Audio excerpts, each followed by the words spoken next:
So this is the moment of summer solstice when the sun ingresses into Capricorn. But just before we roll into that, there is Sun square Neptune on the 19th of December at 1:28 a.m. Um, and it's worth noting because a couple of days later, the sun is going to enter the nodal bendings, which is actually where it is here in the summer solstice chart. And so the nodal bendings are the square points that exist between the nodal axis. And so where Neptune is dreamy and transcendental and shifting and illusory, so too are the nodes strange and otherworldly and void-like and portal shifting and interdimensional. So it's kind of like out being, thrown into one dimension and spat out into another one before you really get to come home. But I think that, and it's an interesting entry point into Capricorn, given what we've been saying already, that this is the first time these planets are entering this space free of Pluto, no other outer planets, for 16 odd years, that it's quite surreal. Actually, there's quite a surreal procession moving into Capricorn and beginning the summer solstice this year. Yeah, I'm just reflecting on, we spoke about the nodal bendings with the sun, I think back in July when the sun was in Cancer and had these nodal bendings at that point too, and how time Oh, can warp and how it's a bit strange and weird. And that really feels like, just thinking of summer solstice, which is the peak of the whole cycle from winter solstice. This is the midpoint that we get to see the full sun. It's the shortest night of the year. It's very linked to the fairy realm, and just like it's like we step into it and get a glimpse of time portals in the fairy realm for this moment. And especially with Neptune here playing it, and Venus has just come off a trine with Jupiter as well a couple of days beforehand.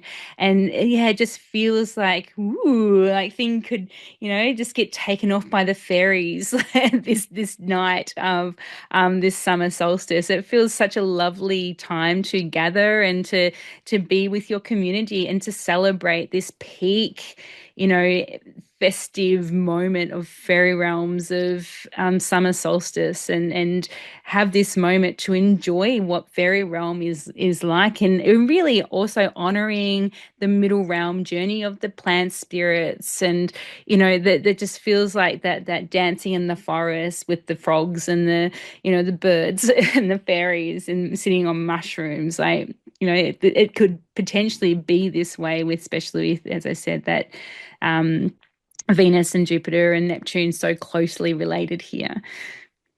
very much so.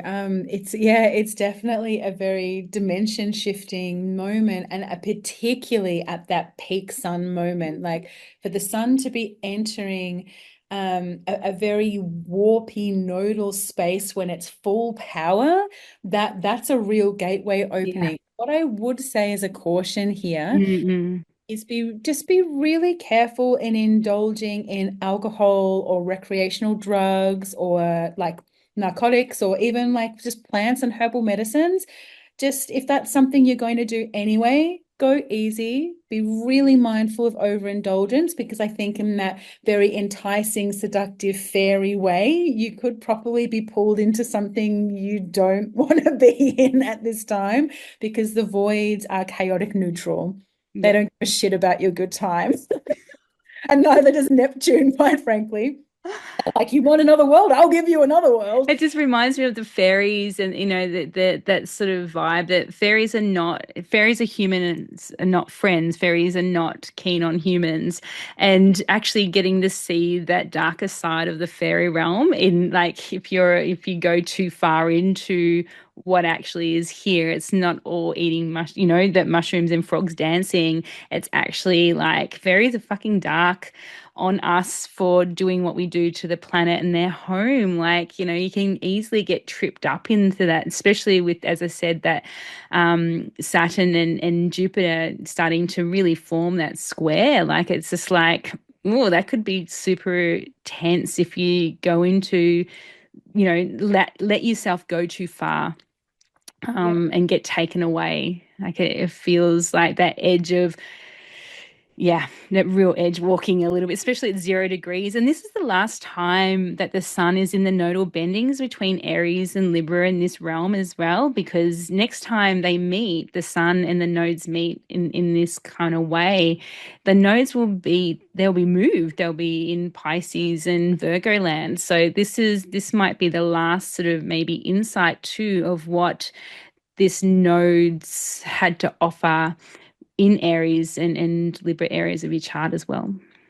Very much so. And so like if we think about the schematic of the eclipses and like the timeline of that, Mm. the eclipses are all about what happens when the sun meets the nodes. That is what defines an eclipse. It's when Yes. the sun moves into the vicinity of a node and the moon either meets it or opposes it. And the other point in the cycle, which has a nodal story that unfolds, is in these bendings at these square points. So there is a continuation or a point of tension of that bigger eclipse story. And it's not quite as wild and obvious, but it's still very, very present.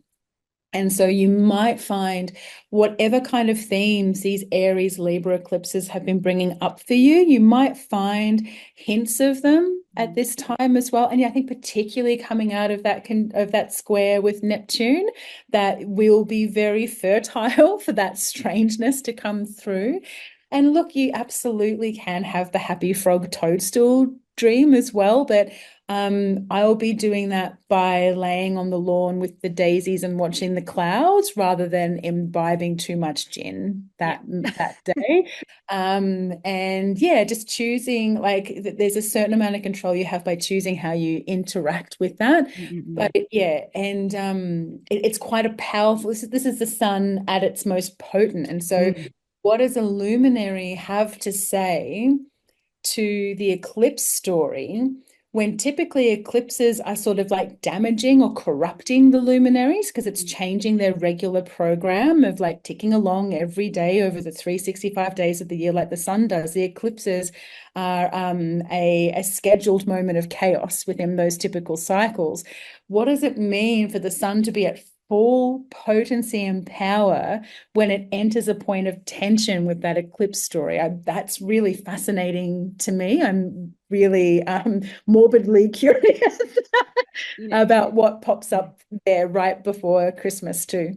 yeah, I feel like there's some, if you came to it with a real strong consciousness, like being very aware of the magic that you're weaving, you could really do some big stuff here Mm. between the timelines and yeah, yeah, it's really powerful. And what I'm also noticing just looking at it, I love that the fact that the moon is down here in Virgo, just sort of going, this is where, this is where that south node is moving to, like that axis. So it's really interesting, just interesting. I don't even know what that would look like, but it's just something there with the moon, just showing you where you're about to head. I really like that too. And the moon, yeah, has just come out of a trine with the sun too. So is slowly starting to wane in its harvest phase. Mm. Um, And it's and opposite Saturn too, just quietly or not so yeah, it is quietly. too. Yes, again, like in terms of portals and thresholds being, Where? they Mm. are open. Like if you on the message, they are open at this time through a couple of different ways. And I think one of the best ways of working with moments like this is to ground, protect, and then gently surrender into what wants to arise, as opposed to attempting to direct it really strongly in a certain way. Because Mm-mm. the wielding peak sun and then like a portal rips the rug out from underneath you like that's a lot of energy to just kind of like drop on your head. And so yeah, it can be a good time to just show up and see what's there and to be guardedly curious about that moment and to again like let it lead you into fairy but not to be dragged That's right. in is the Especially take. because I can see with this Mercury now moving direct, this is actually a forming, like just for this moment, a forming mutable square, like like a grand cross actually. Just with this Sagittarius, Pisces, Mm. Gemini, and Virgo down here. Mm. which Yeah, is where the nodes will be squaring for the next couple of years as well. it's a big moment. It's a It's big moment, yeah. isn't it? I'm really looking forward to it. Yeah. Truth be told. What is this going to be? Yeah, right before my birthday too. I'm here for it.